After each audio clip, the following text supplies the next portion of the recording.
Hello, everyone, and welcome to the African Diaspora Dialogue Podcast. I will be your host, T. I'm joined by my lovely group of panelists from the various regions of the African diaspora. We're going to start off with my brother Mota Soma, representing Guyana. We have my sister Kim Dankoor, representing the Netherlands and Suriname. We have my sister Michelee, all the way from Compton, Los Angeles, California. And we have my sister Imani Jabali from Panama. How are you all doing today? Excellent. Very well. Wonderful. Yes. Thank you for being on the show. Now, today, I want to start off by paying our respects to two fallen giants from the civil rights era, and that is our late great Congressman John Lewis, as well as the late great Reverend C.T. Vivian. They spent their entire lives dedicated to the progression and advancement of Black people, fighting, protesting, and giving us shoulders to stand on. And we will continue to carry on the work that you have left behind. We will make sure that you guys' legacy lives on. And just to introduce the show, the African Diaspora Dialogue. What is the African Diaspora? What are we talking about? And how do we just advance this conversation in a healthy way? So, the first thing we're going to talk about is what is the African diaspora? And so, I want to go around to everybody and everybody tell me, from your perspective, what is the African diaspora? And I'll start with Mata. For me, it's essentially the result of the dispersion of the African people and where they've landed along the course of not so much their history, but everybody else's, and where they were placed in retrospect to those actions. Okay. That's definitely it. Kim, do you have a perspective? Yeah, it's quite the same. So for me, it's like people on the continent, so continental Africans, and also the people who actually were Right. enslaved and were brought to different parts of the world. But what might get a little bit tricky and sort of a debate in the media also, like, are you also part of the African diaspora when you maybe have like a parent who has like a grandparent who was part of that diaspora? So when are people still part of that whole diaspora? But I always say when people identify with certain parts of their heritage, who am I to say like, oh my God, you're not part of the diaspora? Right. Yeah, and that's a good conversation that we will definitely have, and we will dive a little bit deeper into that because I want you to, go in on that perspective. I'm going to kick that question to Imani. From where you come from Panama, what is the African diaspora, and is there any connection that you guys have, or any distinct perspectives that you have? Definitely. Well, again, I'm from the Isthmus of Panama, not Florida, but the Republic of Panama, Central America. And I remember as far back as my grandmother talking to me about Marcus Garvey. Now, here we are in Panama, and she's talking about Marcus Garvey, who was from Jamaica, and who started his movement in the United States, the movement that we know as Zumia. And even back then, we were talking about Black people scattered, from the continent of Africa throughout the world. And even then, we're talking about the shared culture that we have in Central America. So even though we are officially Latin Americans, those of us that know our roots understand that we're African. So the diaspora is basically the attempt of Black people throughout the world in losing our history, losing our memory of the greatness that we represent.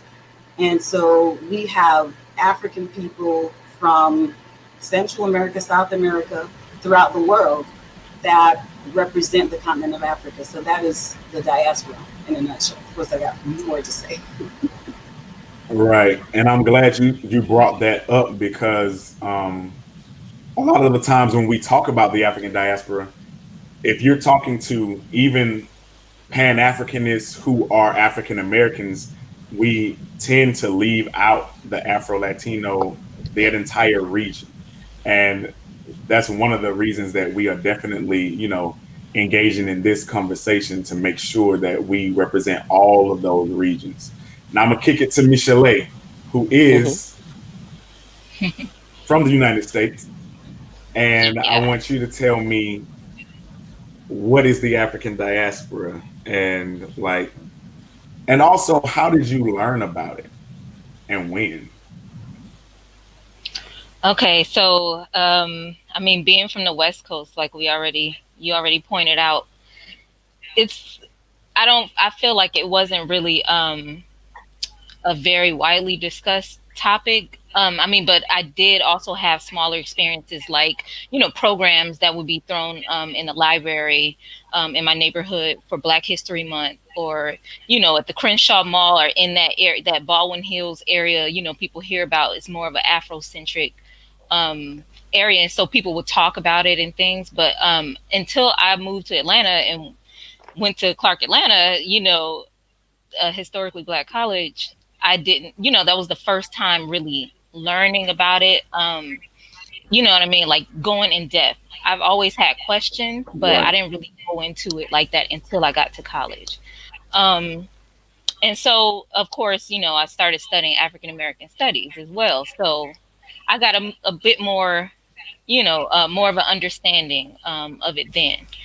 But so I pretty much consider it, well, how I've always thought about it was those of us with enslaved ancestors throughout, outside of Africa, wherever we may be, in North America, South America. I have thought about people from South America because I know the history there, but on my own, with my own understanding, before actually being educated on it, I didn't. You know what I mean? I didn't Right. really understand that.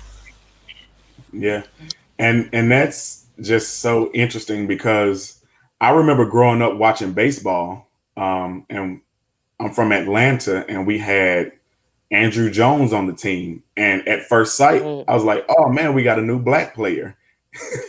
And then he started speaking and he spoke Spanish.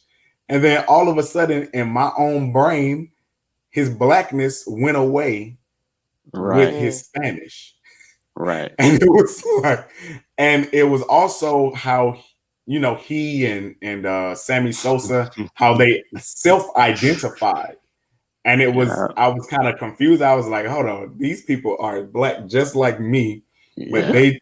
they identify much more. I hear them talking about much more their national Yeah. identity than any type of, ethnic identity or anything like that. So it was just, I was taken aback by that. And then I had to call into question my own perspective. Like, Mhm. okay, because they speak Spanish, they're not Black anymore. And it was just a constant thing. So the reason I had everybody go through what the African diaspora was is because I don't assume that anybody watching this show already knows what it is. What we do sometimes as we get educated, we assume that everybody is getting the same knowledge that we are receiving as we are receiving it. And sometimes we can come off as as kind of Condescending. condescending to people because we start to say, "Oh, you don't know this," thinking that just because you received the information and not acknowledging how late it was that you received it.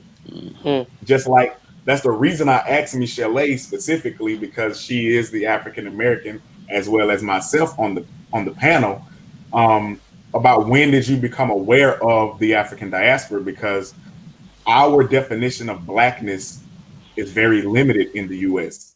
We only see blackness most of the time as African American, as Black American. And it is not until we come into, relationship or really think about Jamaica or, maybe Haiti, and we'll add those in and we'll be just like, okay, those are Black people. But we don't, expand our vision of, where African people are and what Blackness is. And so I'll move on to the next question, and we'll start in reverse. So we'll start off with Michelee, and I want to know, what was the exposure to the realities of life in other regions of the diaspora in your formal education? Mm.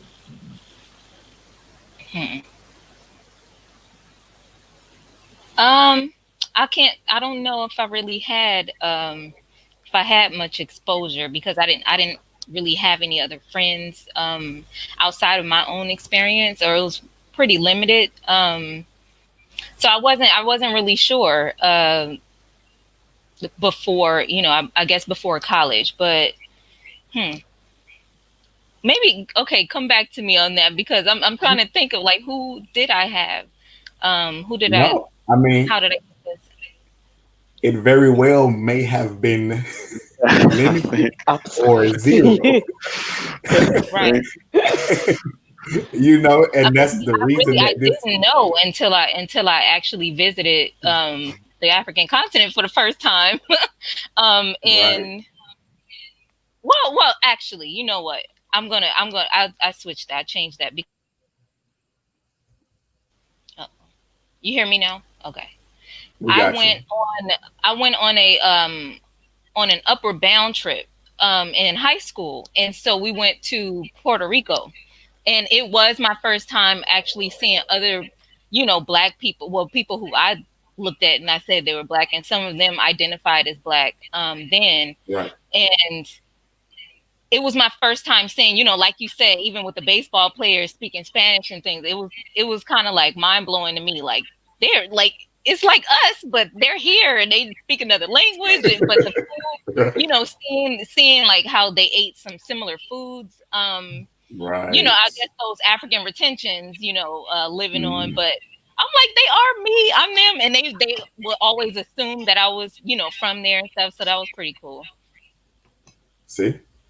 And you sometimes when you dig a little deeper, you can remember some things that you may have even forgotten, some Right. exposures that you may have had. But it also speaks to the fact that you just weren't even thinking about it, because so often we as African Americans limit our scope. And then when things happen to us here, our scope kind of zones in on us internally, and we don't think about the global perspective and even how that may benefit us. I'm gonna move to Imani and ask the exact same question. What was your exposure to the African diaspora, or like the realities of what was happening in other regions in your formal education? Oh my gosh. Well, my education started in elementary school, obviously in Panama, and I remember very far back feeling invisibilized, because our textbooks had, in this Latin American country, had images of white people, not even brown people, but white folks. And I always felt a disconnect between my world and the world, the outside world, the one from the media, basically. Right. And I remember, wondering at a young age, I felt there was something strange about that, something wrong where I did not fit in. but I didn't Mhm. have the knowledge or the vocabulary to verbalize it or to even Right. pinpoint it. I just know that at home, because Panama is a very interesting country in the sense that the Afro-Panamanians have a set of history, a set of culture, and it's different to the other so-called Latinos, right? Right. Which are Right. Right. mestizos, the people that are mixed with Spaniards and indigenous people Right. and black, even though they often deny the black part, because that's what the word mestizo means. It means mixed. And the major Mm. mixture in most of these Latin American countries is with the Spaniards who had, at one point colonized, which I call terrorized the Americas, Right. and the indigenous people, and of course the Africans that were brought to these regions against their will. So as a child, I always wondered, why are images of black people not in these textbooks? And no Right. one seemed to be bothered by it too much. And it wasn't until I moved to the United States and started school here that the question became more of a relevant question, where, black Americans were asking those questions more openly, and they're dealing with black Right. issues even back then more directly. So I became aware of the disparity between the races on and of the diaspora, mostly, once I came to the United States, and I started gaining the vocabulary, and the knowledge to connect me to something more than my immediate present, my immediate reality. And so I realized that there was something fishy, and I started actually studying it. And in fact, it was through, I don't know if you guys have heard of Dr. John Henry Clarke, but he was one of my Definitely. greatest influence when I started actually understanding what it was that I was experiencing as well as the people around me. Because the thing is, Latinos in particular, they often want to talk about how equal everybody is and Yes. stifle the voices of black people. So even though they say we're all equal, you rarely see black people equally represented in those cultures. Mm. Very, very keen.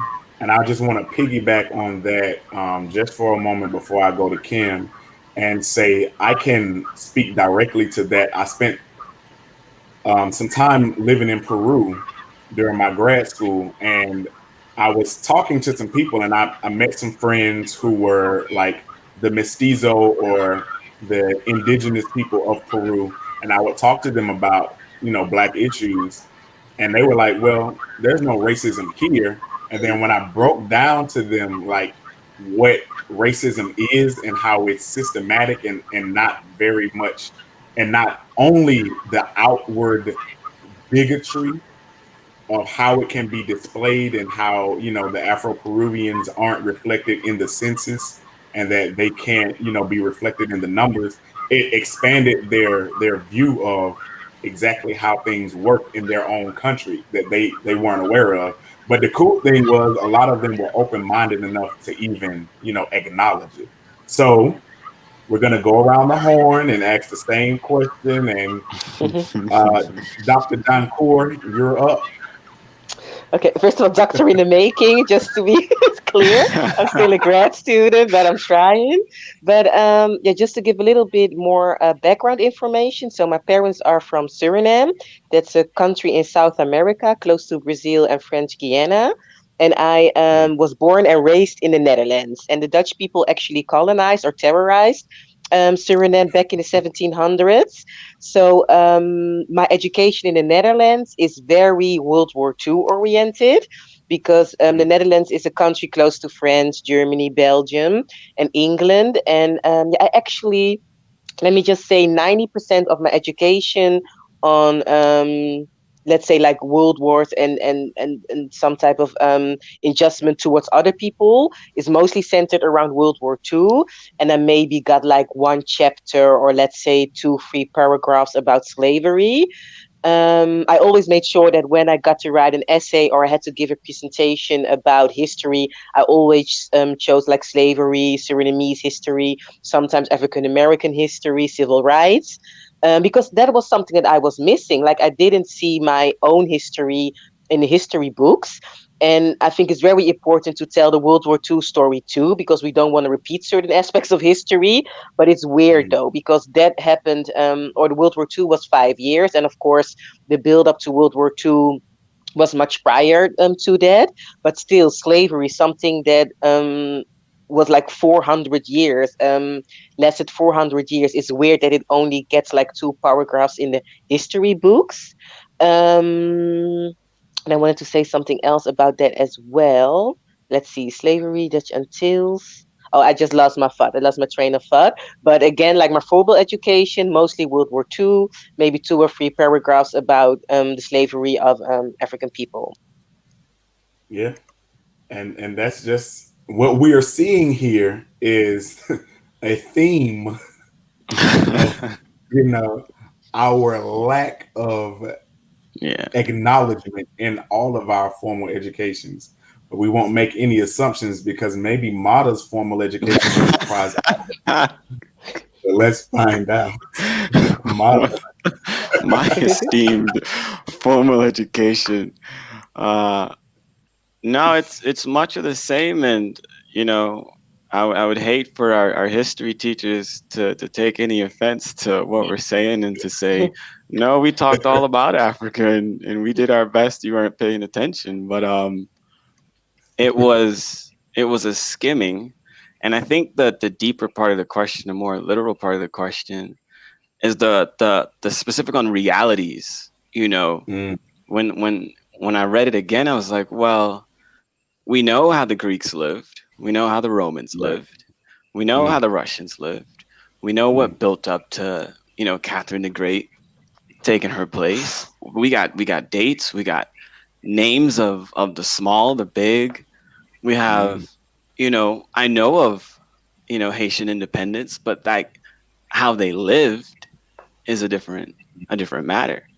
So they covered Egypt and they covered Cleopatra, probably in a reference to Rome and Caesar and Mark Antony, but mm, the realities, that's a different question. And Egypt is a popular place to talk about anyway. So, you know, and I know about Selassie and I know about the plea to the UN during mm. World War II in reference to some other history, but the realities a little different. I know about Kunta Right. once, you know, someone else was coming to take his life and bring him over to this other place. Mm-hmm. But this speaking on, oh, these people live like this and these people live like that and these people over here live like this, that was seriously lacking. It wasn't. Right. It was spoken about or written down and referenced in reference to major events, if at all, but not day to day, not realities, not broader culture. So I'm gonna have to say probably never really. But I mean, then again, you could go into African American studies in college, but beyond that or prior to that, I mean, Mm, it was interest. I remember the first interesting conversation I had about anything diaspora related was actually with my good buddy TJ. It was shocking to me, shocking, because I mean, my perspective is I'm first generation American, so I lived in my culture. My culture is all in my house and family and friends, and they, our parents and grandparents did their best to keep whatever they could, so as to not so that we wouldn't lose our culture living in America. So I I can stand it. I was looking for all the America I could get because it was like Jesus. Every mm, day, no matter where I live, it's all Guyana. So it's like, what do we got? What's going on?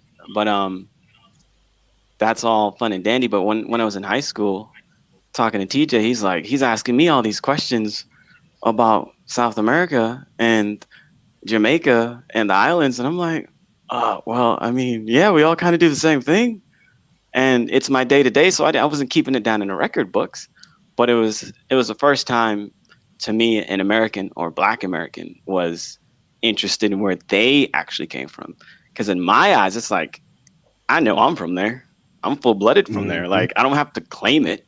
I'm it. But it was the first time it dawned on me that, wait a minute, all these kids in this predominantly black school, did they already buy in to the America? Is this where they think they're from? They belong? Like, what do they claim? Like, I couldn't forget where I came from, but I was like, it's like they might not even know where they came from. And the first time that hit me was high school.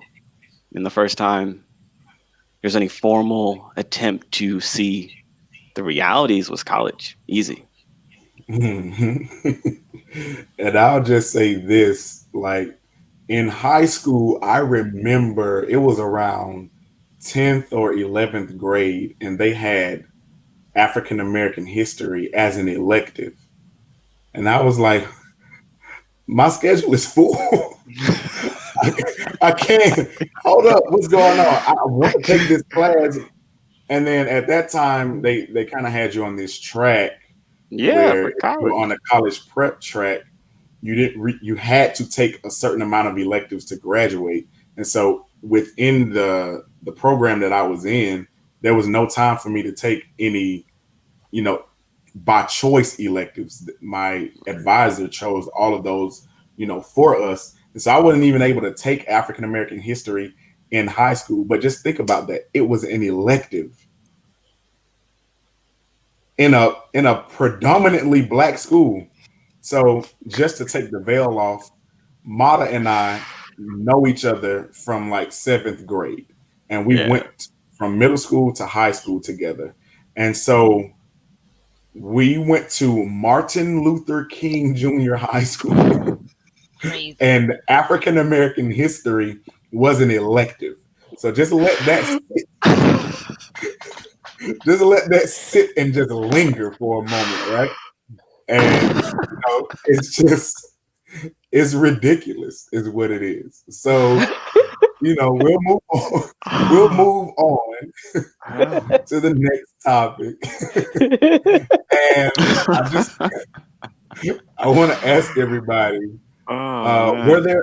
there any shared assumptions about Africans in other regions of the world? So I'll just explain that question a little bit more. Like, were there any myths from being from the Caribbean or South America or Europe about how African Americans are, or how Africans are, or how people in the Caribbean?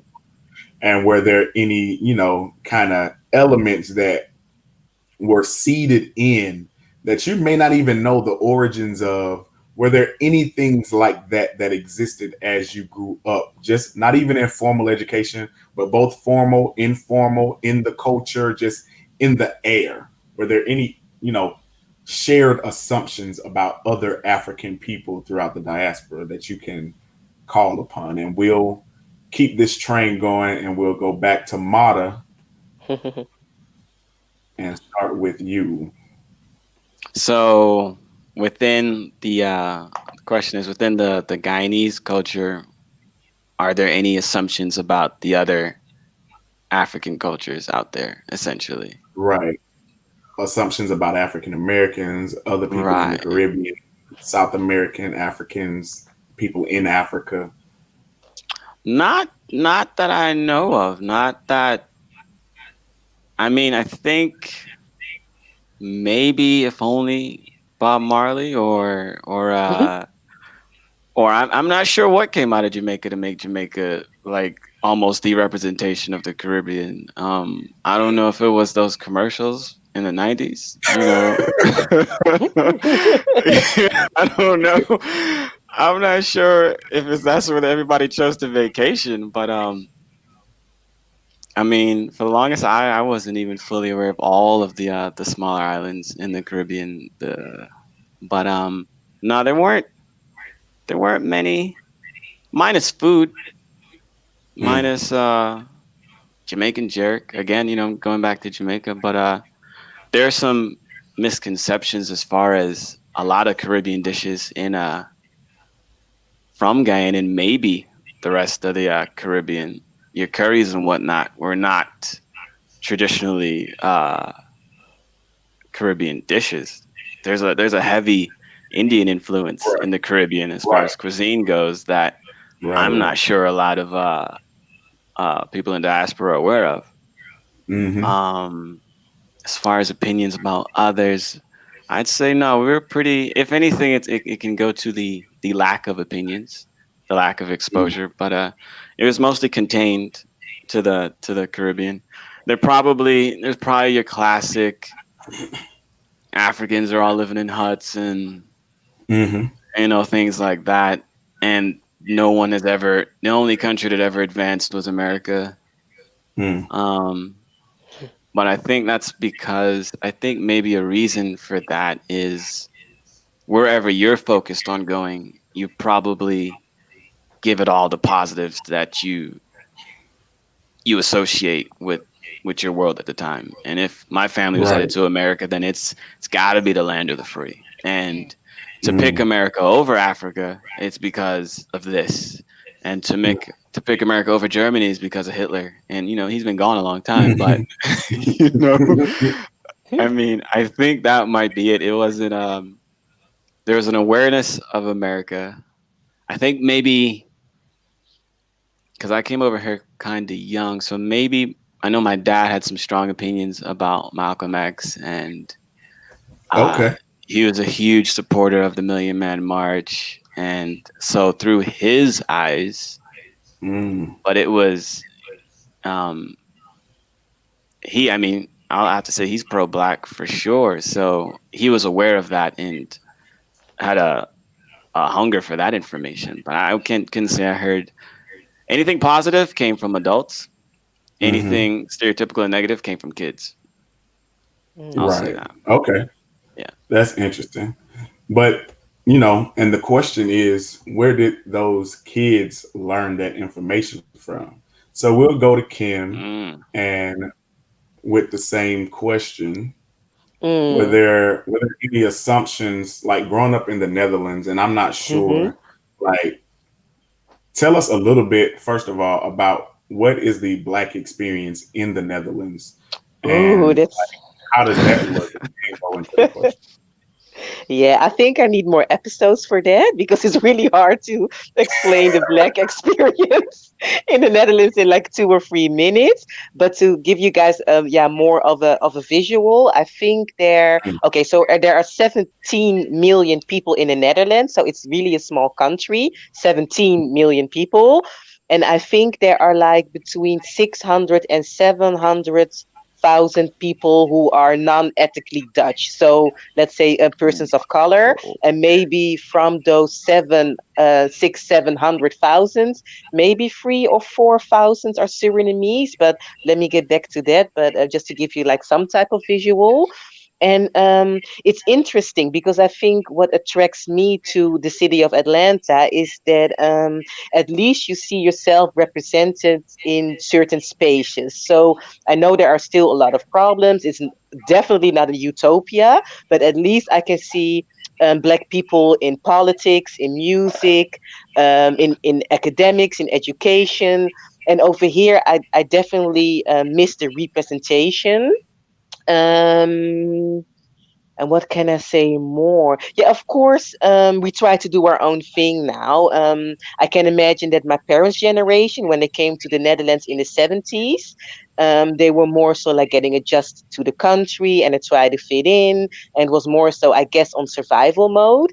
And now you have a Mm. different generation who actually says, okay, we don't see enough of ourselves in certain spaces. And how can we make sure that will happen so that our kids don't have to look to other countries to see people of color in different positions. And it's an interesting time now over here. And yeah, North America still has a great influence because when George Floyd's murder happened, it also sparked a lot of debates and demonstrations over here.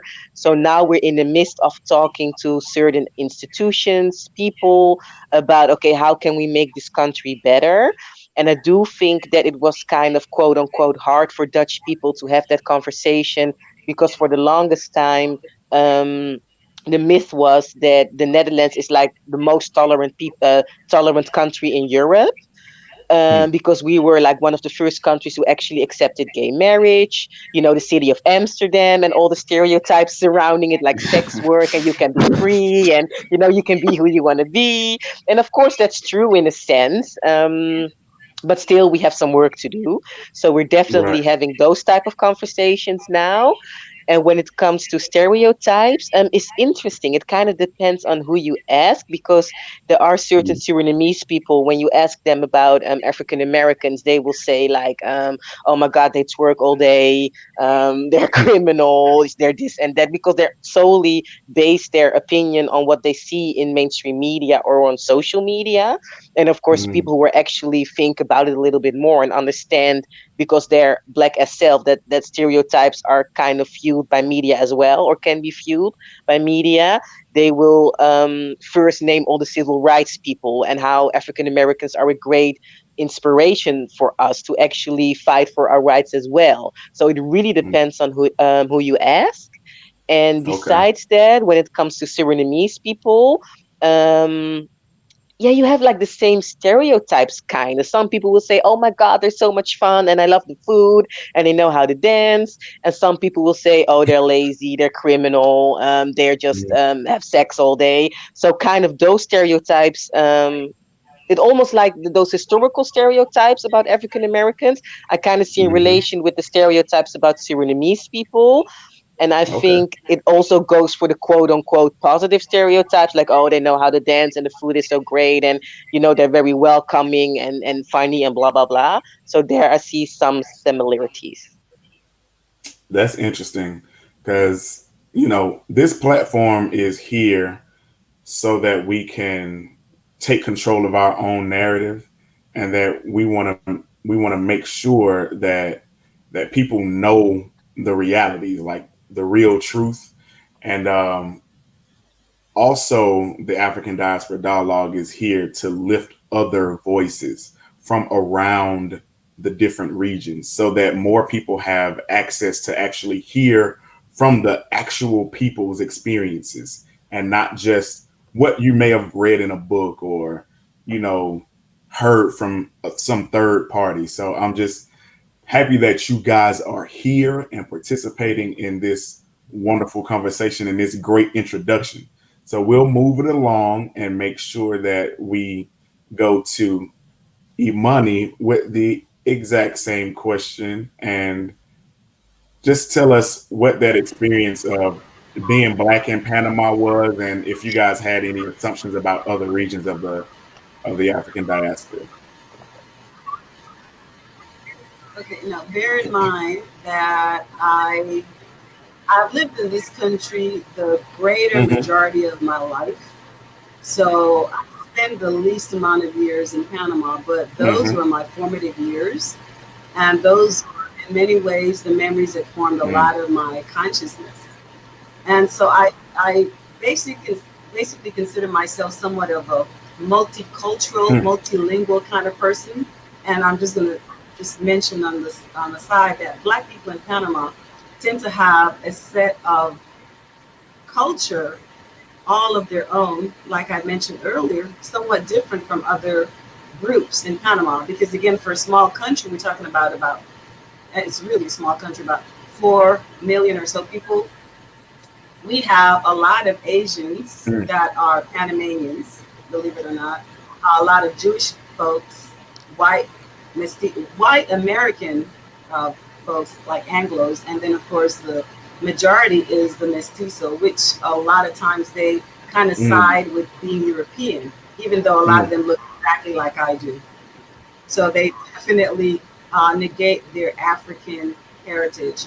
So understanding that we have our own set of ideas and concepts, and the prevalent view on Black people in Panama is that we are disconnected from Africa. That that is something that is actually changing these days, which I was really thrilled to see when I went to visit not too long ago with a group of friends. In fact, we have an Afro Panamanian museum that is very remarkable. Okay. So, I could probably get to that at some point. Mm-hmm. But what I find fascinating with your question is that there's several layers to that. Mm-hmm. Because in terms of Panamanians themselves, a lot of times, whichever group you're talking to, including the Black people, we disconnect from Africa because Right. in our mind, number one, we're not taught anything in school about Africa, about our own history and where we come from. Mm. That's first and foremost. Number two, whatever small amount of knowledge that's imparted to us comes from a very narrow, prejudiced viewpoint, which is Africa is a dark continent. There's not a lot of progress there. There's mostly animals and people are not civilized. So a lot of us, without further research, would end up believing that, and Right. we internalize Hmm. that. So as a result, even back then as a child, many Black people do not want to connect with Africa or their history. And Yeah. what's fascinating is those ideas continue even today, because we Yeah. have folks in my family that, if you say that they're African, they're like, oh no. But if you tell them that they're Spaniards, again, they look just like I do, they'll more embrace that. So another aspect to that question is that even within us, because a lot of the Black Panamanians came from various part of the Caribbean also, via Africa, of course. So Mm. the most recent group in my family are from Jamaica, because a lot of us are from Jamaica. And by the way, when I say earlier that I'm multicultural, at home we speak, the kind of Jamaican Creole. So, that's one language. Then, of course, the official language is Spanish. And then, there's the American English, right? And so we Right. can kind of switch and go back and forth kind of at will, because that's what we do. Um, Okay. but so you have the Jamaicans, then you have a lot of Barbadians, you have Haitians, a lot of Haitians settled in Panama, and then you have a lot of other countries from the Caribbean. But what is fascinating also, as I said earlier, even within our family, we tend to, as similar as we are, and as little difference that you might see between us, you have folks saying, "Oh, those Barbadians, they're so and so, and those Jamaicans, we're Panamanians, we're nothing like them." And even within those groups, they try to find differences, where they might consider one group better than the other, when there's no such thing in reality. And what is Hmm. interesting is that we share so much more in common than those things that might differentiate us. And that same idea of the perception that people have of Black people, it's not just in Panama, but it's around the world. It's around. Hmm. And my experience in terms of African Americans is a little different from others, because when I go to Panama, when I visit, and I am Black Panamanian, I speak in Spanish, there is one type of reaction that people have towards me, and it's not generally a positive one. Like, oh, mi hermano, ¿cómo estás? De mucho gusto de verlos. And, I'm being all, sisterly about everything. And they're not as open. But if I come in as an African American, their attitude is actually more positive. And this goes for several countries, because I visited, as you know, because we're in South America together, Jamal and I. When I was there for my Fulbright program a few years ago, I had gone to Chile, and I remember when I landed there, folks were like thinking these Africans, were invading their country, because there are a lot of Africans at the time that were going to Chile, for different reasons, as we know. Okay. Europeans were, are still assaulting the continent. So, a lot of Africans are going to other places to seek economic opportunities. So, surprisingly enough, there are a lot of Africans and Haitians in Chile, as well as Colombians and some Venezuelans. And so, when the Mm. Chileans saw me, they automatically assumed that I was one of those groups. And they started to treat me kind of badly until I conveniently, said, "Oh, I'm African American." And their attitude was somewhat different, believe it or not. So the Hmm. assumptions about Africans in other parts of the world has not changed a whole lot from the time that I was a child till now, and across the globe. That's interesting. That is that is not that uncommon. I'm familiar with the African American, I'll say, privilege Because even in other parts of Africa, when I go visit, I'll, if people know that I am an American citizen or that I come from here, Mm. they will listen to me, or they'll take my knowledge as more valid than someone with my same level of education or even a higher level of education than me who comes from that same place. And it's almost like I'm a level of white to them, because if a white person comes and says the same thing as all three of us, they'll listen to them faster than they'll listen to me or the PhD or master's degree person from their own country. And so that's definitely something that we have to work on, um, which is another reason that we have this platform. So we'll move it along. And Michelee, Yes. All right. assumptions. Where do we begin? Well, we already know in our American the education that comes from there, as far as it relates to other people in the world, is through the media. We get plenty Mm, of cartoons. We get our mm, the stereotypes that come through the cartoons, and so Mhm. you think everybody looks the same. You think that they right.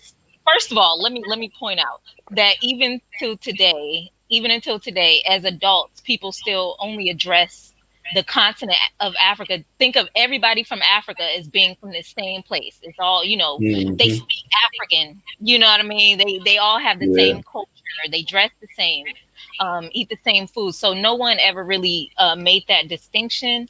But Mhm. I would say, um oh, and I've also lived outside of I've lived in two different African countries, and traveled in more. And so I learned the difference, between different cultures, and that they speak different languages, and all different types of variations. So when I was moving and traveling in Africa, different countries, people would make jokes like, don't come back with a bone in your nose, or something like that, or like, do you live in a hut? Are you over there living in a hut? And it just ridiculous stuff, the trivial things. And then, of course, we hear about them being poor, um, underdeveloped, corrupt politicians. As if we don't have Right. corrupt politicians in America. Right. So and then I will also say, as far as it related to like Caribbean people, of course, like the Bob Marley reference, they smoke weed. Everybody smoke weed if you're, in the Caribbean. Um, and I realized though in high school, it was a switch. Like in high school, where I'm from LA, like I said, and I didn't from my schooling, it was majority African American and Hispanic, and so I didn't realize that a lot of people that I went to school with and grew up with actually had, they were maybe first or second generation from Belize or Jamaica, or, all these different places, but it wasn't cool at first. I guess, because people don't like to be singled out. Children don't like to be singled out. The food gets talked about, Right. somebody Right. hears your parents speaking, in an accent, and so I learned that people were kind of tucking that away. And Mm. but yeah, like I said, until about high school, when it started to be cool, when people brought out their flags and their beads and everything, I wasn't even aware. Like I would have been asking all these questions. I would have been like, well, can I come over for dinner or something, Um, but yeah, it was so it was pretty much a lot of it was made with cartoons and movies and commercials and things like that. So Yeah. We yeah, that was my those were common assumptions made by people around me. yeah, and And we know those things I exist, didn't, especially here in the like I US. said, I didn't know too much myself. Yeah, that was about it. Yeah, I mean, and me being from the US, I can attest that these things are definitely the predominant, image of what we get, especially when it comes to Africa. And you'll see like there were Looney Tune, Bugs Bunny cartoons that depicted like blackface and very horrible depictions of Africans and playing drums that I'm not Uh, old. In the Ooh. 90s, these cartoons were still on television and nobody saw a Exactly. problem with it. And, and when we saw National Geographic, when they went to China, they showed the buildings, they showed the history, they showed the market, they showed the food. When they went to South America, Brazil, or Chile, or Ecuador, they did the same thing: market, history, buildings, food, people, culture. When they went to Africa, we saw lions, zebras, giraffes, and the savannah. And I don't recall ever seeing any people on the episodes of National Geographic Explorer that used to come on in oh the my middle of the day. god. So, Right. what does that do to your brain as a Mm. developing child when you see an image of Africa and that's all they're showing you? Mm. So we'll move we'll move along. And I want to ask everybody, and we're going to start with Mata. Oh, Imani, you wanted to chime in on that last bit? Real quickly, Hmm. in reference to what you said a little earlier about the images, because it just came to mind as a child. I used to read this comic book, and to show you how ingrained a lot of these concepts are, where even as a black person, you might see offensive images about black people, but you disassociate yourself from it, Mm. and you're thinking, well, it doesn't really Right. relate to me. It's just those folks. There was a cartoon character that I just loved as a child, and none of y'all would probably know about this little character. But if you think of Little Black Sambo, that's kind of what it was in reference to. This little character was called Meming Pinguin, just to put that away someplace. And he was treated, he was almost like, and I hate to say, like a little animal in a sense. The way that Mm. he was depicted. And there was just no regard to the humanity of this little character, but somehow he was a lovable character. But at the same time, they were just denigrating black images and black people. So we often did not want to relate to that as black people. So anything that reminded us of Africa, and as you said earlier, just think about how that affects the psyche of a child coming up, where all of the images that you see of Africa are something close to being like an animal or not so human worthy, and it's supposed to be a lovable creature, but even Mm. then people are not questioning that. Of course, later on, things started changing and people became kind of hip to that and started protesting and making changes in terms of those images. But I thought that was really fascinating in terms of how it actually affects us and we disconnect from that.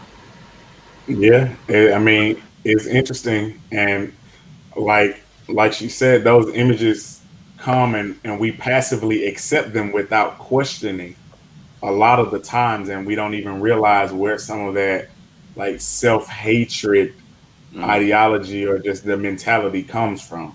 So we'll move on, and I think this is a perfect next question, and we'll start with Mata. But should Black people be informed about the African diaspora? Why or why not? Yeah, absolutely. Uh, all people should. Hmm. History is history, and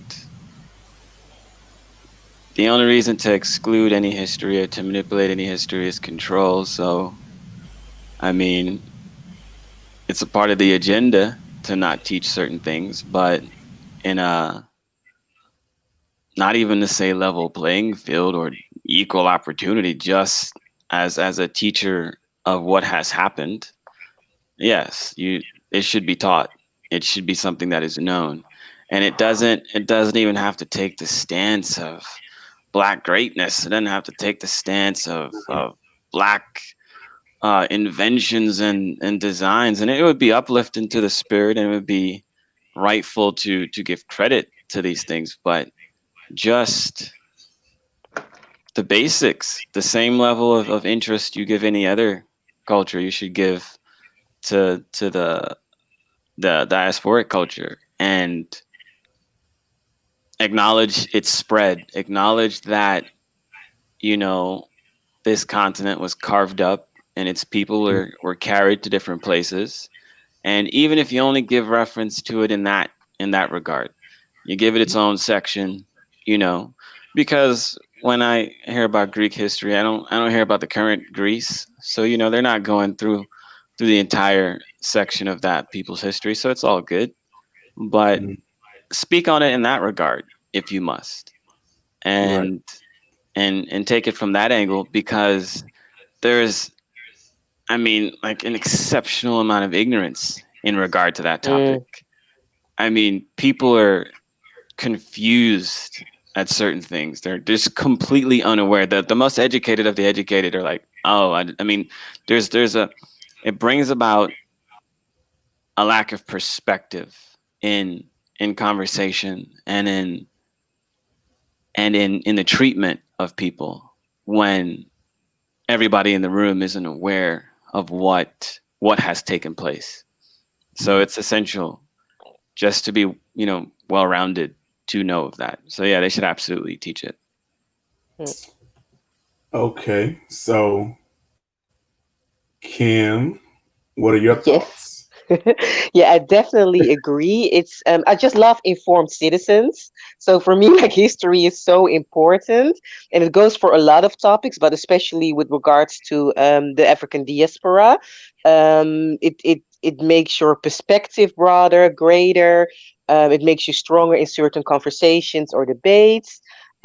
Mm, Um, and since our history is so obscure, I think is the word, it's important to not only start with slavery when people ask you question, but when you are able to mhm, actually start in Egyptian time and before that even, like all the inventions that people from the African continent did, and even with the people from North Africa, the Arabs, they actually mm, invented I don't want to say statistics, yeah, English, the numeric thing. I'm sorry, but like they also then a lot of yeah, this numeric system.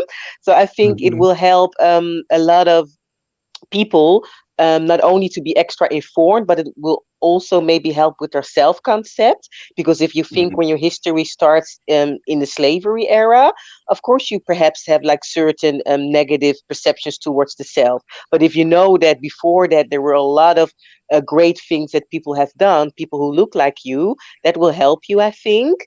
And also on a social level, I do feel that the African diaspora to me at least it's like one big great family, and I do think mhm, with in the social digital media era it kind of transcends time and place, so you actually are able now to connect to people in different countries and from different continents. So I think it's a great time to actually come closer, and that will also help with your identity and with your self concept. And I also feel that people who are not maybe from your country but kind of look like you can also inspire you. So perhaps I maybe have like an issue with something, but I see that a woman who kind of looks like me in Zimbabwe came up with a great invention, or she just lifts my spirit by posting a great post or a great mm, quote, that can help.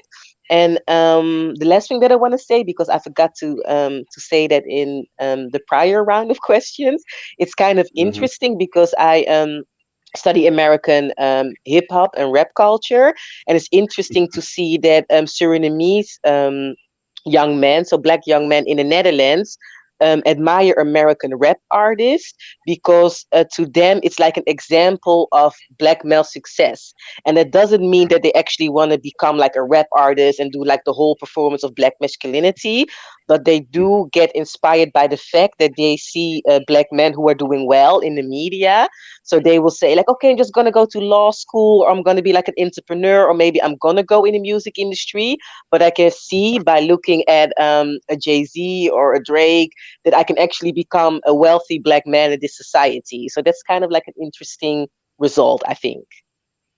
well, that's absolutely a dope perspective because as a educator, formerly in the education system, like in school, but I would always try to get the teachers to not look down on hip hop. Mm. And the fact that you just said that the inspiration wasn't only for them to go and do the exact same thing that they've been inspired by, but just the Mm-hmm. imagery of success has Mm. prepared Right. them to even want to go to things like law school and other, Mm-hmm. just seeing that, Right. oh, for me or somebody that looks like me, success on a different scale is possible. Mm-hmm. And I'll say this, like I pull a lot of inspiration from a lot of rappers, like Master P, with just naming his Mm. record label No Limit and not saying sky's the limit. Like No Limit, it just took the cap Mm. off. There is no, it's infinite the amount that we can accomplish. And just Mm-hmm. having certain lyrics and being able to pull from those, positive messages that are in there in the mix of all the other messages that we know exist in hip hop. But Mm-hmm. there are things that we can pull from, and there's a skill level there and just the business acumen and things like that. So I want to make sure Mm-hmm. that, we highlight just how powerful exposure can be. Yeah. And we'll move on to Imani and Mm-hmm. ask the same question. Should Black people be informed about the African diaspora? Yes. And as an educator myself for the last many decades, I I'm certified to teach foreign languages. Mm, So Spanish, I teach French, Italian even, and English as a second language. okay. And what I found is that not only are our students and even a lot of the teachers, the adults, are lacking knowledge about the African diaspora. Um, Oftentimes they welcome it. It's Hmm. not a part of the curriculum, but as a Spanish teacher or not teaching any other language, I definitely infuse that part of our history because there's no way that you could teach Spanish, for example, without talking about the cultures that speak the Hmm. language. And that includes Sure. all of these Latin American countries in which you find Black people and other races. So there's definitely that integral part. And just as an anecdote, I remember teaching about the Black Mexicans in one of my classes. And one of my, Ah, and one of my Mexican students, which of course I would venture to say that the majority of Mexicans have some kind of Black in them, and I would say at least 60% have some trace of Black. It's not just Black Mexicans in and of themselves, because there's a whole region in hmm. Mexico, Veracruz, where they're Black people and they're proud, of their African heritage, and they maintain that Hmm. culture and that history, pretty alive. But I remember, teaching on one of my many days of teaching Black history in the Spanish class. The student, and oftentimes students that are not Black are very squirmish and very uncomfortable about learning about the realities of Black people in America and around the world. And this Mm. little child who looked like a white girl, but I could tell that she had some kind of color in her, she was often protesting to the point where at one point um, her mother came and was very upset because I was teaching Black history to her Mexican child who was not racist, and why was I teaching it? And I should stop teaching it. To my good fortune, the principal, as most of my principals have been, they're very supportive of that. Even though Mm. it's not in the curriculum and they probably see the need for it, he just very calmly said it to the parent who was like, insisting, we should not be teaching this to my child because she's very upset. She's very aggravated. And I'm like, why would anybody be upset about learning a history of someone as painful as it is? So if you're uncomfortable, imagine how we feel. And that's Mm. kind of the narrative with a lot of folks. They don't want to hear about our history because it makes them uncomfortable. Like their decision Right. is supposed to be significant in terms of our just expressing the atrocities that were committed against us. And of course, we don't only talk about those things, we talk about the history of Black people way before we were enslaved. But the good ending to that particular parent conference meeting was that the principal told the parent very calmly, well, that's a part of, Ms. Jabali's curriculum. And so your child could either stay in her class or she could leave, but she's not going to stop teaching that. And I felt very vindicated about that. So that was a good Yeah. thing. And so I also feel, and this works in favor of my students, because oftentimes when I get out of the textbook in terms of teaching the language and the grammar and all of the other stuff that are not necessarily directly associated with these, because I teach predominantly Black children for the most part, they're usually so fascinated, and you could tell that there's a thirst, that there's a hunger for this information. And it doesn't have to be all, a lot of data, driven and, dates. In fact, just talk to them about their history, how they got here, the people that contributed to their being here, the fact that they could attend a school, the fact that they at one point were prohibited from, being in a school, from reading, so we talk to them about these things. And I think that they're totally, and they have been very appreciative, aside from the fact that it means that I'm not giving them homework at the moment because I'm talking about these historical Black facts. They're usually very eager to get it. And I might also add that in the climate that we're currently in, with the pandemic going on and all of these people, suddenly becoming aware of Black lives mattering, which is of course something that we've always known. I think many people would be aware of the fact that there is this eagerness for other cultures to learn about Black people and Black history. And as a result, like a lot of Black books are just flying off the shelves or flying off of, wherever they're getting their reading material from. And you see white people, for the most part, talking about how much they want to learn about Black history.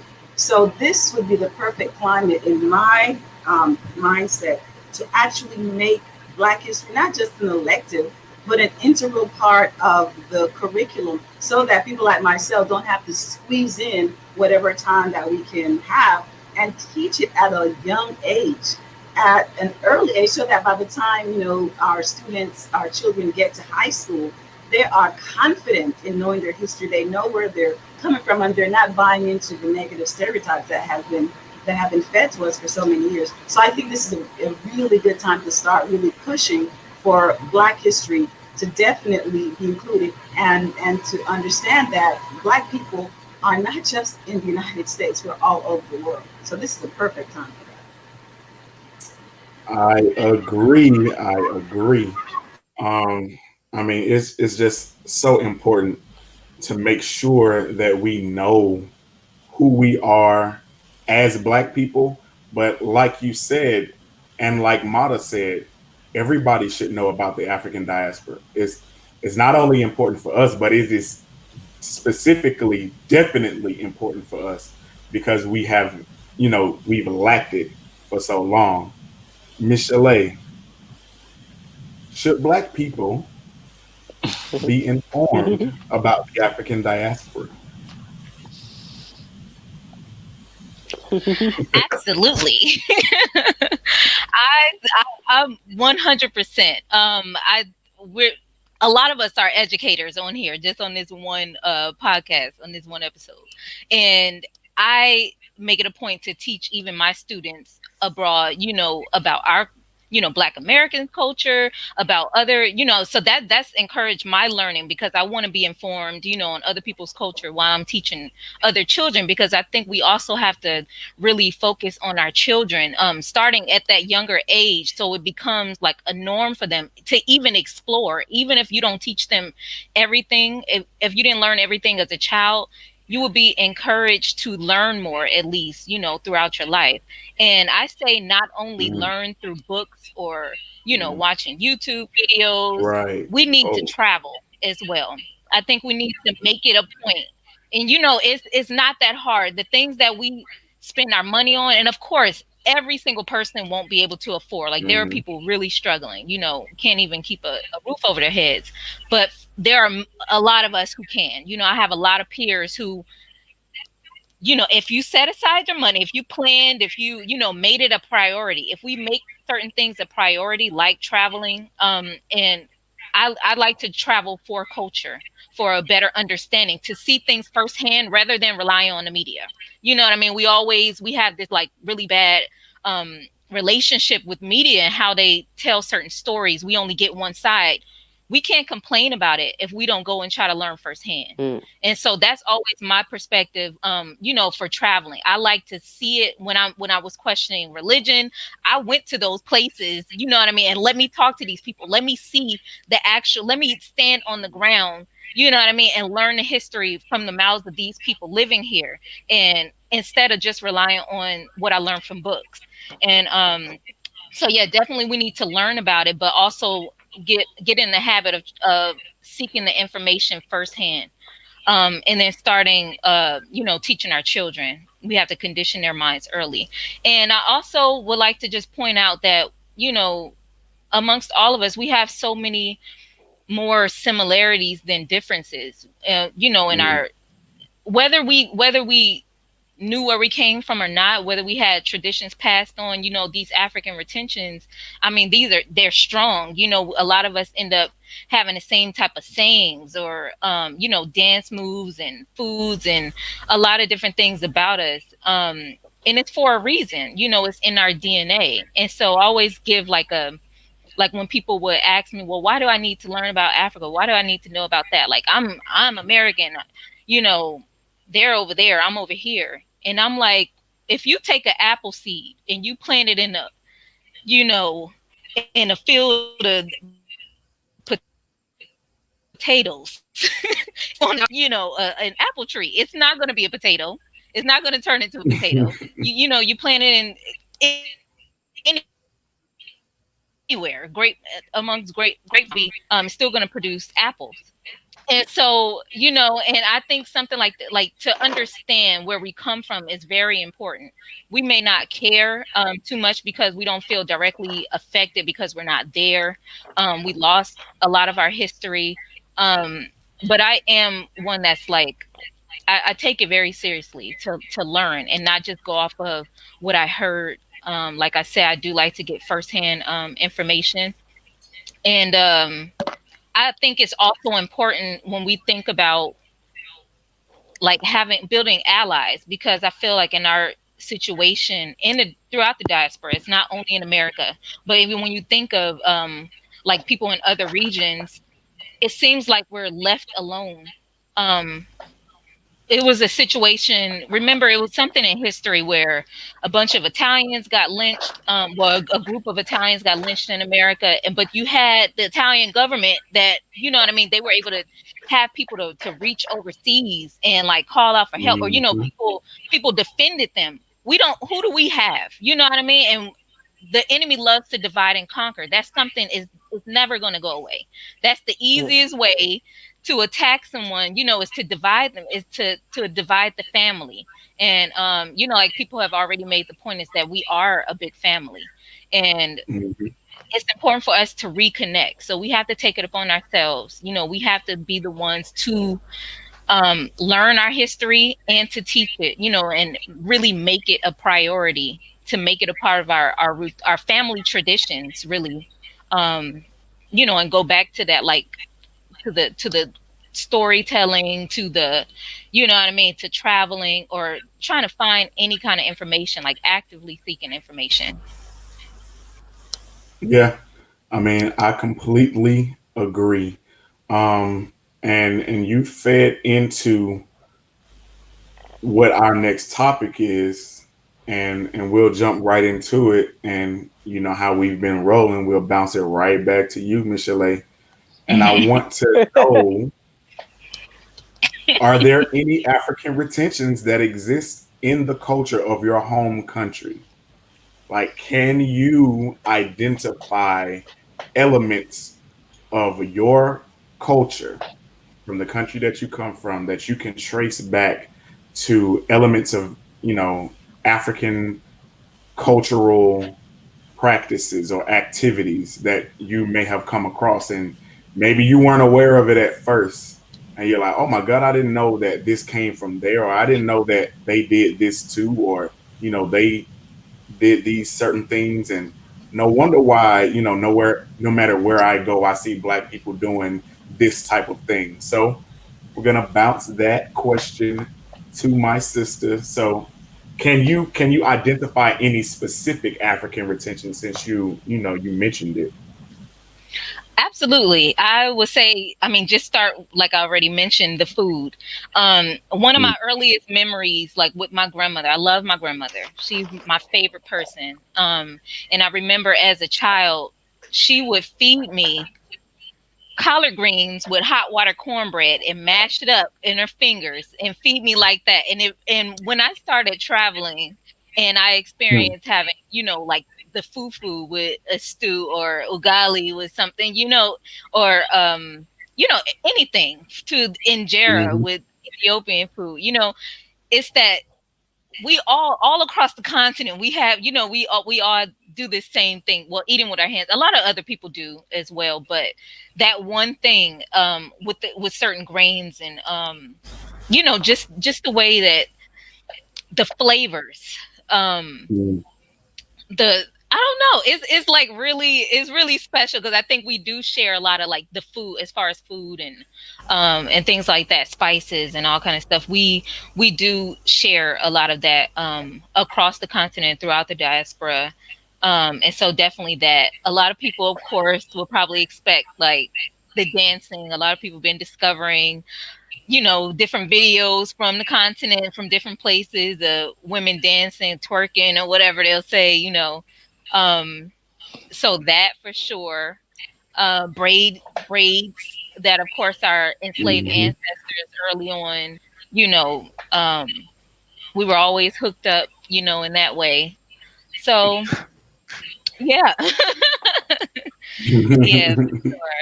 There are a lot of things, but that's the one Okay. thing I always think of my grandmother feeding me, that the hot water cornbread with collard greens mashed up, feed me Mm. like that. So yeah. Imani, we'll shoot it over to you, and let's hear about any African retentions that you can identify that existed in Panama.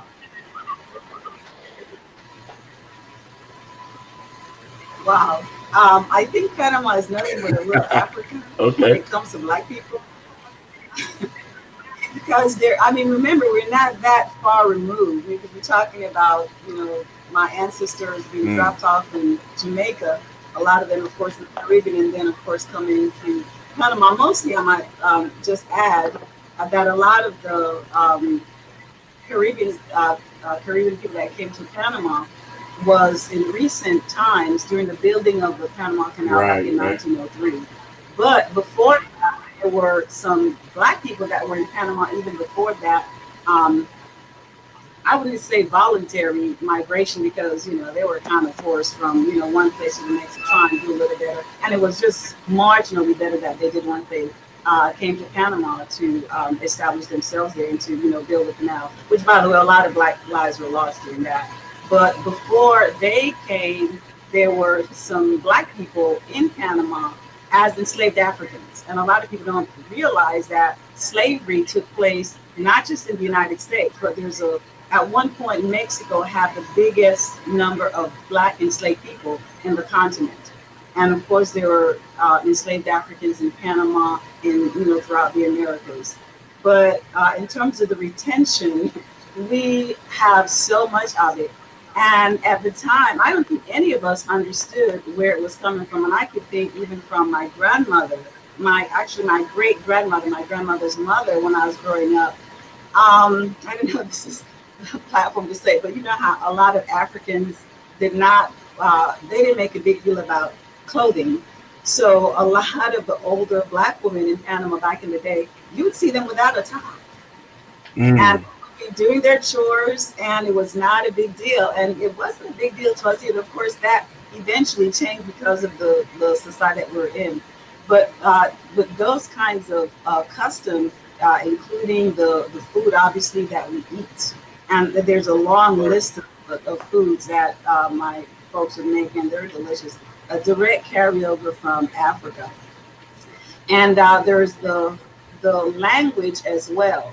I remember, because like I said, we're multilingual in the house. We go from Spanish to the Caribbean English. We used to talk about certain things, use certain words that I couldn't find in any dictionary because these were African words that we kind of converted into the new English that we're speaking.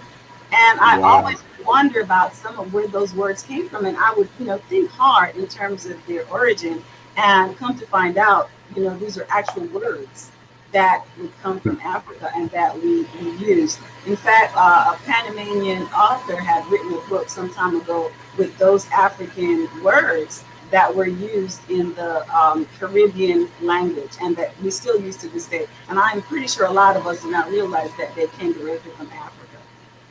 In addition to that, somebody mentioned about the dancing, and I know we all know about breakdancing, and I didn't think people realize that breakdancing is an offshoot of capoeira, which was an African dance, and it wasn't so much a dance, but it was more like a martial arts that was mostly developed in Brazil by the enslaved Africans there. And what it was a tool to throw off the enslavers, because they would think that these black folks are, running around acting goofy and not knowing what they're doing, doing all these acrobatics and just being silly. And what they would use it as a self-defense weapon, because when the people would approach them, they would just the crap out of them. And so that was, the origin of breakdancing and all of that fun stuff that was going on. And just in terms of cultural appropriation, there is the tango. And I know a lot of us have heard of the tango, but a lot of us don't realize that the tango actually was an African dance. Mostly the Africans in South America and Argentina have brought that to them. And the word came from another African word I can't think of offhand. But they, at first, of course, like with other things that black people invented, the white culture would always, thumb their nose and look down on it until they started adapting it. And of course, they used those dances in South America and kind of switched up a little bit and made it what is known as tango. In fact, the Chilean national dance is also of African origin. The Panamanian national dance also has a whole lot of African elements. And I could go on, but these are some of the things that just come from right off the top of my head. So there's a whole lot of African retention, not just in Panama, but throughout the world. And a lot of folks, may not even know why they do it or where it came from. But, with research, we can make the connection directly. Yeah, I mean, and that's so important. Like you just said, a lot of the times we don't know the origins or where it came from, and us being in control of our own narrative is so it's so necessary that we control our own narrative, that we know what we brought to the table. Because just back to the last question, why is it important for us as Black people to be aware of the African diaspora? Because we don't know what we have contributed to the world. And just like we said in a previous statement before, just that minimal exposure to knowing that Black people are successful or that Black people have accomplished this, how much that can encourage people to want to build on that legacy.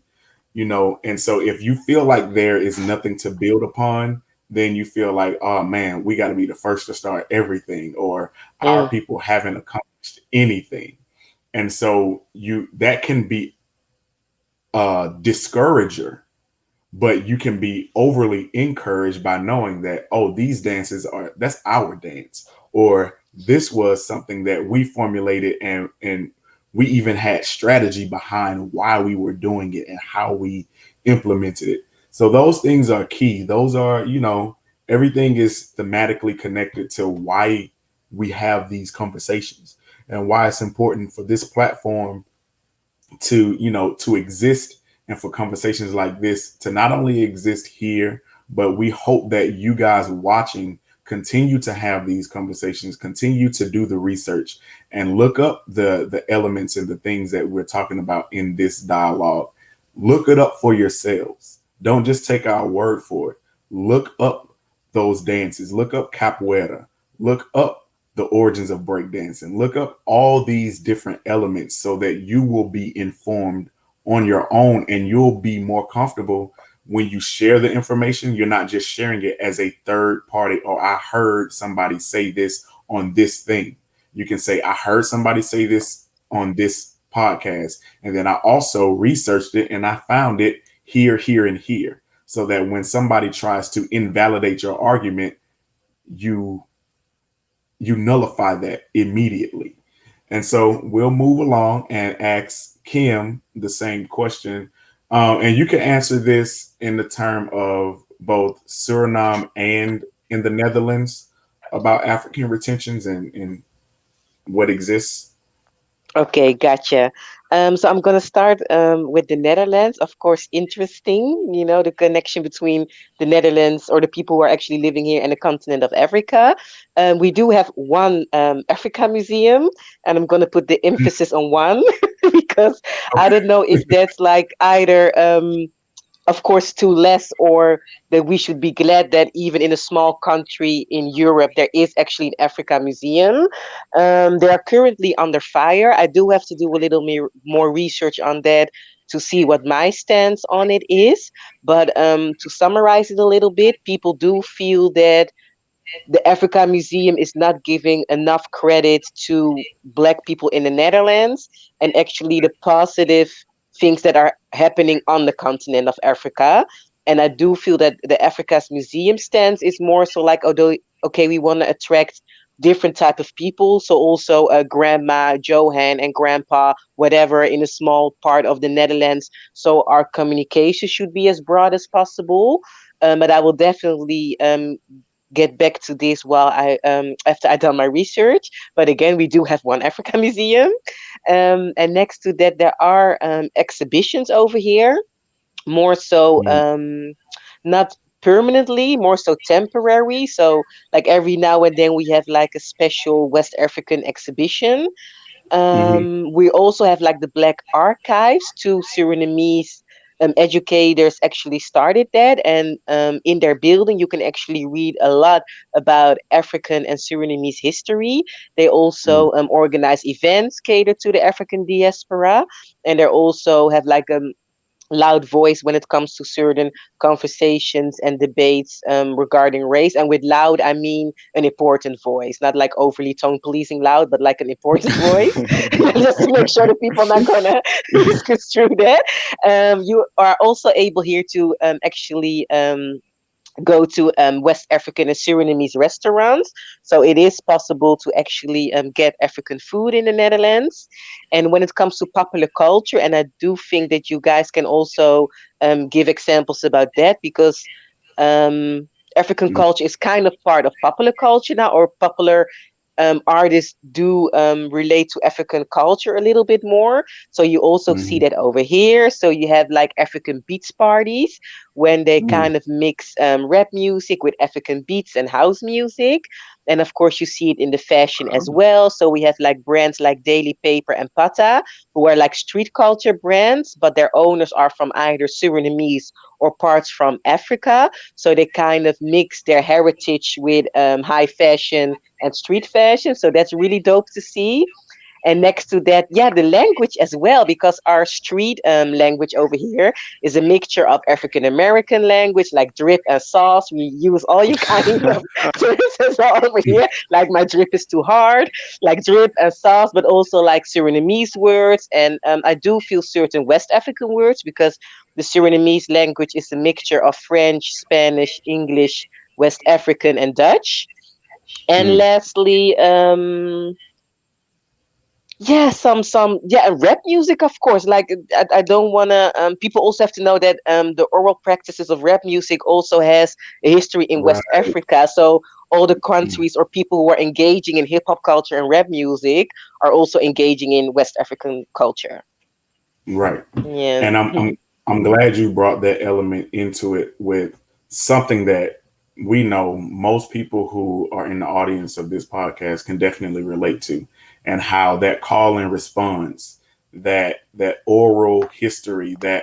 that storyteller, Yeah. in Mm-hmm. what in a lot of West African cultures they look to griots and they'll Yeah. have a griot come to weddings, and they'll have them come to very important ceremonies to tell an oral history of the family or of that village, or of that people, to make sure that that history doesn't get lost. And when you look at rappers like Ice Cube, and what Mm. NWA was doing is telling stories about what was happening, around them, the realities of what was happening. Ice Cube will tell you that, most of the time I wasn't rapping about me.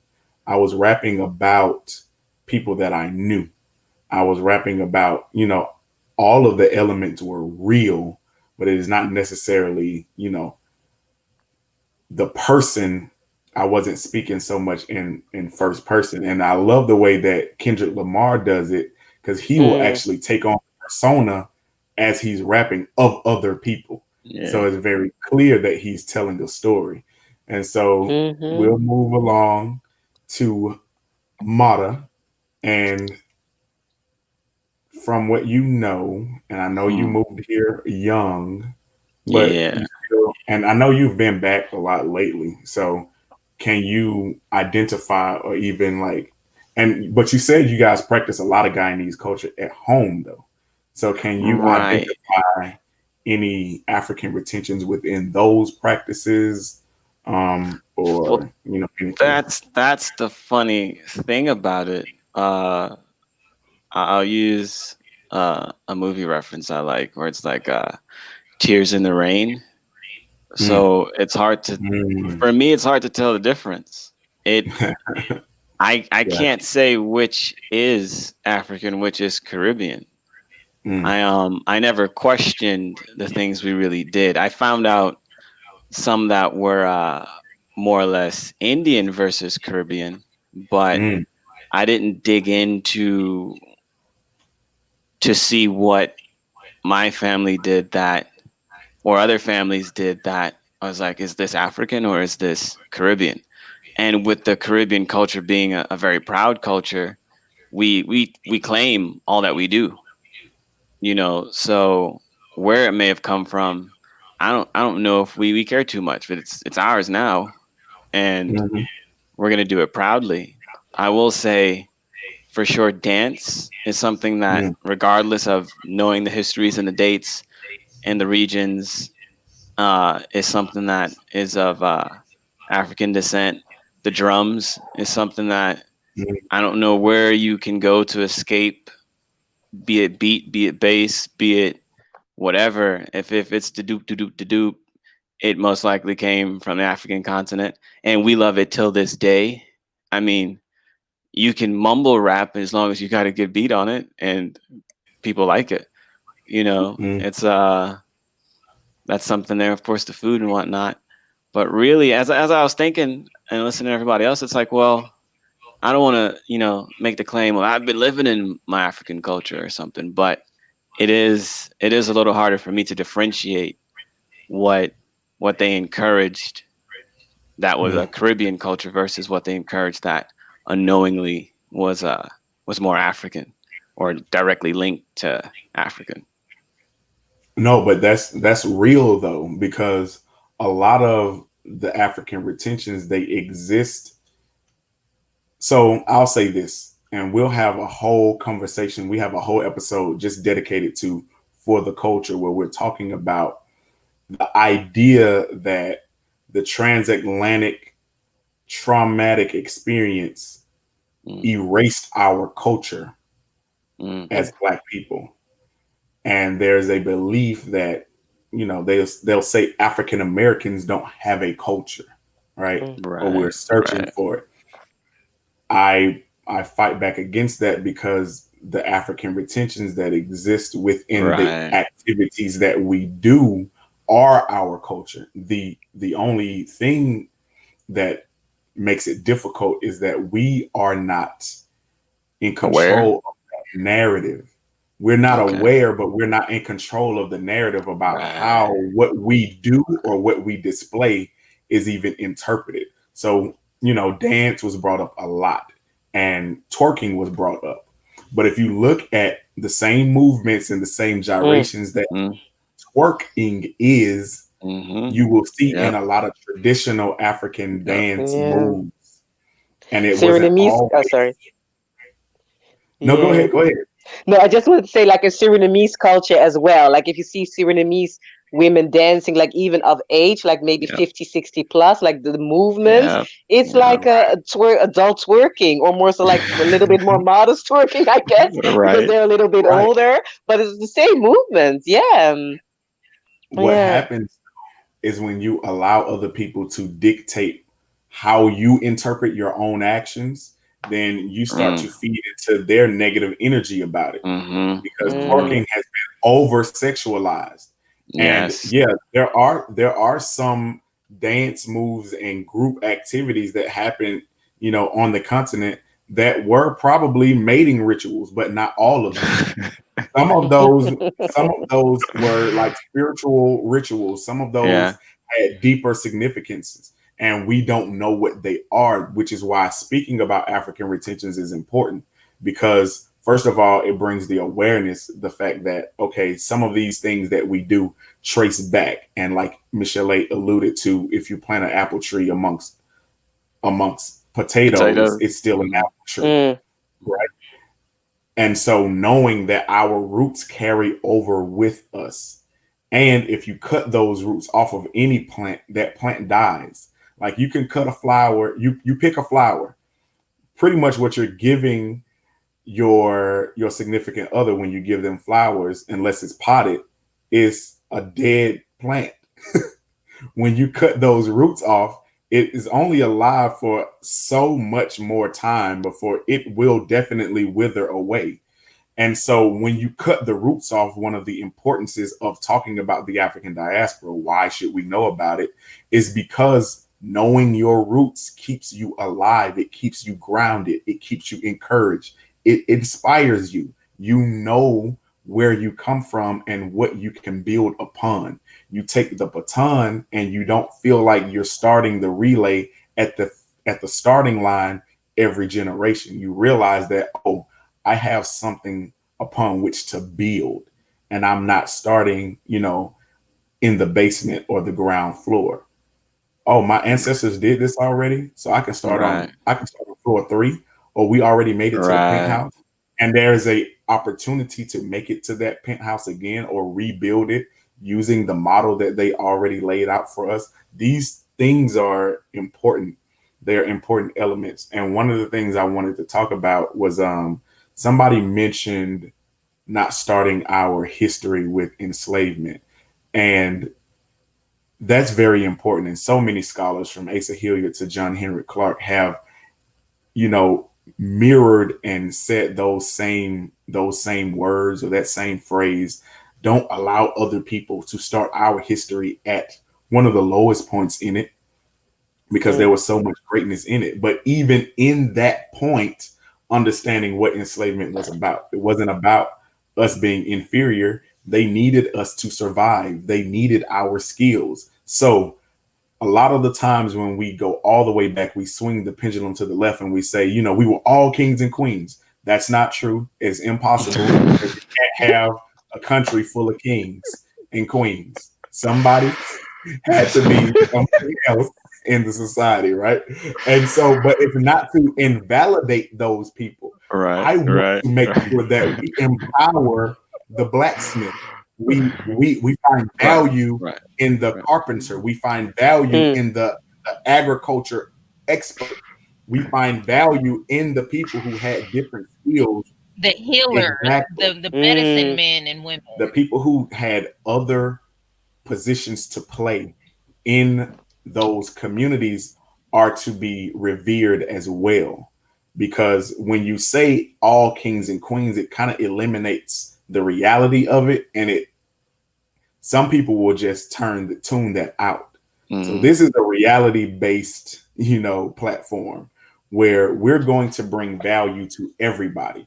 And one of those values that they saw in us is that we could help the Europeans survive in this land because we knew how to cultivate it. We had the skills of agriculture. We had people like George Washington Carver. Who educated that man? Somebody please tell me who taught George Washington Carver what he knew, because we weren't allowed to go to have any formal education in his lifetime. And you're not going to tell me that's not an African retention. You're not going to tell me that that's some type of element that was just in him, that he knew how to do these things, that Benjamin Banneker knew how to build DC as an almost replica of ancient Egypt. Like, these things have to be considered and they have to be exposed, and we need to know about them. We need to know that these people exist. But, you know, we will definitely continue to be here. The Afrikan Diaspora Dialogue podcast is one for entertainment, education, conversation, and we hope that it encourages and inspires deeper education and research on everybody who comes across this show. I want to encourage everybody who is watching to like, comment, share, and subscribe to this channel and look out for other episodes of this podcast and the other shows that we do on this platform. I want to go around the horn once more to give everybody an opportunity to let everybody know what it is that you're doing, how they can find you, how they can follow you, you know, what you're working on, and just, you know, tell the people what you're up to. And we'll start with Mota. Hey, well, right now I'm making my way out of a career in film, and I am jumping full force into a strong interest of mine, which is stocks. So that's my current thing that's taking up my time. I also have a business I'm trying to get off the ground where I make natural nut butters with mostly organic ingredients. And when I get that more up and running, I'll put a place for support, purchases, and information. And that for now is my day-to-day. I'm also working on a nonprofit that's taken a backseat for some of the major events, and it was heavily based in film, so that might have to get restructured a bit before it really takes off. Yeah. All right. Thank you, brother. And we'll shoot over to our sister. And I like to speak things into existence, so I'm going to continue to say Dr. Kim Dankoor. Manifestation. Well, thank you. Appreciate that.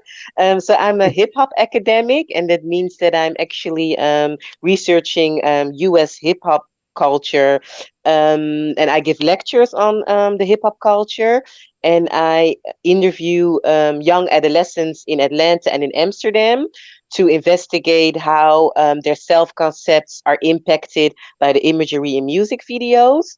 Next to that, I sometimes supervise students who are actually also doing research on hip hop culture. I'm also an interviewer.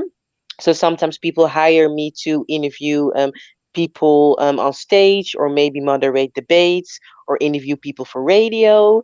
Yeah, and I have to end my personal short speech with Black is King, since I am in the pop culture and academic realm. And I do want to say that I do feel that Black is King from Beyonce can also be a great contribution in changing the imagery. I don't want to say the narrative, that will take a lot much longer, but I do feel that what she's trying to do can definitely change people's perception of the African continent. Right. Oh, yeah, sorry. Yeah. Instagram, realist_reporter_KD. Twitter, Kim_by Kim. Yeah. Got you. All right. And we move on over to our sister, Imani Jabali. Do you have anything to leave for the people, ways that they can, you know, be involved with what you're doing, or anything that you just want them to know about you? Well, just general information. I am a full-time educator, full-time teacher. I'm a linguist, translator. And, we haven't been going to work for a few months, as we all know. So I'm at home working on various different projects. one of the things that is really dear to me is the work that I did with the Fulbright program, as I mentioned. And part of the result of that was a Mm, form of a documentary, and the topic was the reality oh, of the Black Chileans, because a lot of people are aware that they're actually Black mm, Chileans. As a matter of fact, even the Chileans themselves do not know that because it's a small amount of people in the northern part of Chile called Arica, which is very close to the Peruvian hmm border, as you may know. And and the reason that I had done that is because there's only two countries in the world that were left to actually acknowledge Black people and to include them on the census. So Mexico was one, which Mexico has an even larger population of Black people, and then there was Chile. And so Mexico eventually did recognize their Black population. And when I was in Chile about 4 or so years ago, they were still struggling to be acknowledged by their government. And since then, I think only as recently as maybe 2 years ago, they were finally included on the census. But the documentary that I did is something that I'd like to, polish up a little bit more and maybe get out to the public. So I think it's very exciting, if you ask me. And I did want to leave a couple of hmm tidbits with you guys. I don't know if we could go around for a final thought, but I want to take advantage of this hmm moment. Um, we talked to me about the African retention, and I know y'all heard of the South African boot dance hmm and how that relates to step dancing. Remember that? Oh, okay. Okay, all right. And then there's also in Brazil, the national dish also come directly from enslaved Africans, because remember they would give us all kinds of scraps to eat, like even in the hmm United States, where the chitlins and the collard green and everything that they thought would be not as up to par or nutritious, for the white folks. That's what they kind of relegated to Black people. But we ended up making some great creations out of that. And that was very similar in Brazil. And so they ended up using some of those same leftovers. And to this day, that is part of the national dish in Brazil. And the last thing I just wanted to leave everyone with is the fact that as much as the oppressors have done their darndest to um, exterminate Black people, pretty much genocide, hmm in Right. all over the world, like literally all over the world. We have to remember that we are an amazing, resilient people. Just think Mm, about it. All of what we have gone through, we have managed to take crazy things and turn it around into something that does us good. So I want us to be encouraged in this time and age that if we could have come from where we came, and so much has been done to suppress us and oppress us, and we're still growing and making miracles happen for ourselves. I mean, there's no limit to what we can do. So I want us to be encouraged with that. And um, and and the fact that we've been able to maintain so much of our identity, even though we may not be able to name a lot of the things right. that we do or understand where it came from, we still practice those, and we're proud of that. Even from little Right. things that people not liking, big lips, and folks wanting to get big lips now, or not, Right. or putting down big behinds, and now everybody wants to have a big behind, and people talking badly about rap music. Now everybody wants to be a rapper, and they're even trying to Mm. Black folks awards for something that the originators originated. So these are all of the things that I think when folks cannot beat you, they try to emulate you. And I think we need to embrace all of those things that we know of, that we are aware of, that make us great people, and build on that. Because we have a lot of work to do yet, but we need to be very grounded in understanding that we have done a lot to still be on this planet and still be very relevant and important. Definitely. I agree with And I want to all of thank you. I want to thank you for this platform, because it does give me an opportunity to think, and for me to share and to also learn from everyone. So I appreciate that. Mm. my pleasure. It Mhm. is something that I am definitely passionate about.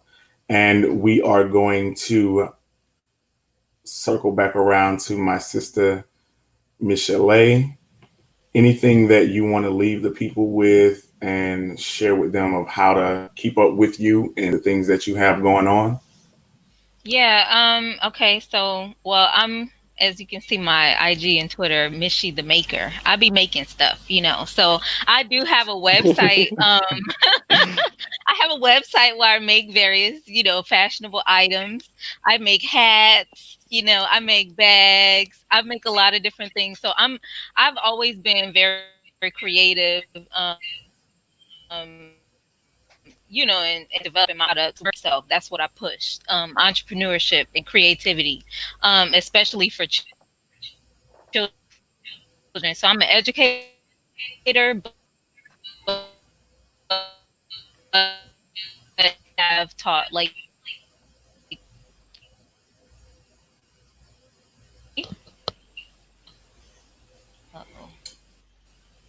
No, it's froze. Repeat that last part. Can you hear me? We Okay. got you You now. hear me now, right?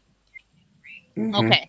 So, but yeah, I've taught arts and crafts classes to children, and now where I live, I teach them to adults.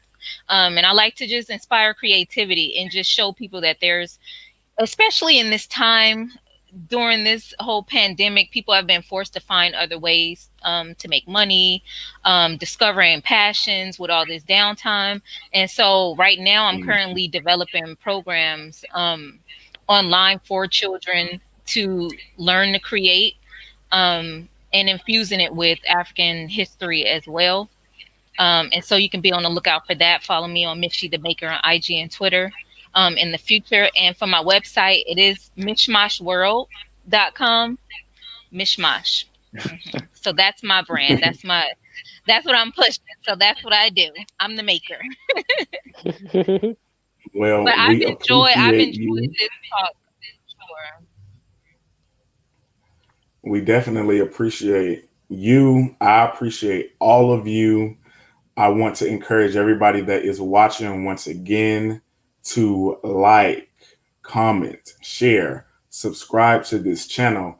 But also, I want to let you know that Afrikan Unity Initiative is a nonprofit organization.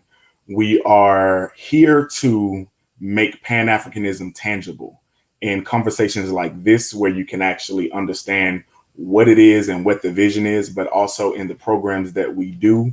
We go into different communities where we work, and we encourage the people and empower the people to understand that the ideas that they have in their heads are the ideas that can change their community.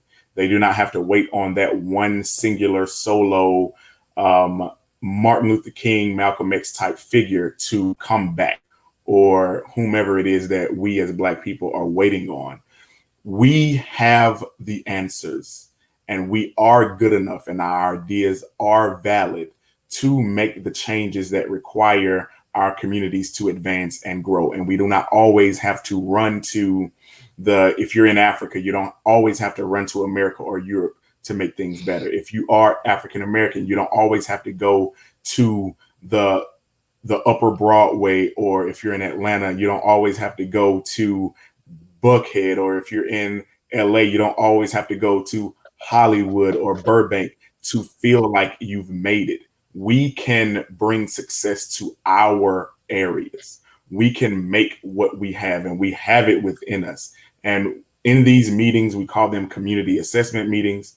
We go over, we take the ideas, and we as an organization turn those ideas into fully functional, realized projects and programs that are sustainable. And we raise money, we write grants to make sure that those projects exist. So if we are in Atlanta and in Sierra Leone and in Haiti and in Peru and in Guinea and Uganda, we focus on that area then. And then as they get some success, we start to introduce those different communities to one another. That actually brings that African unity, that African diaspora, into this big working network of people who are empowered to create their own change. And with that, there are no limits to what we are able to do and what we can accomplish. So I would encourage you all to follow Afrikan Unity Initiative at www.africanunity.us, www.africanunity.us, and join volunteer, get involved with what we're doing, because we don't only bring these types of conversations, we're really active in the community. And I just want to thank my panel again for being here and representing for your region of the diaspora and being a part of such a fruitful conversation. I love you all, and we will see you guys same time next week. Peace.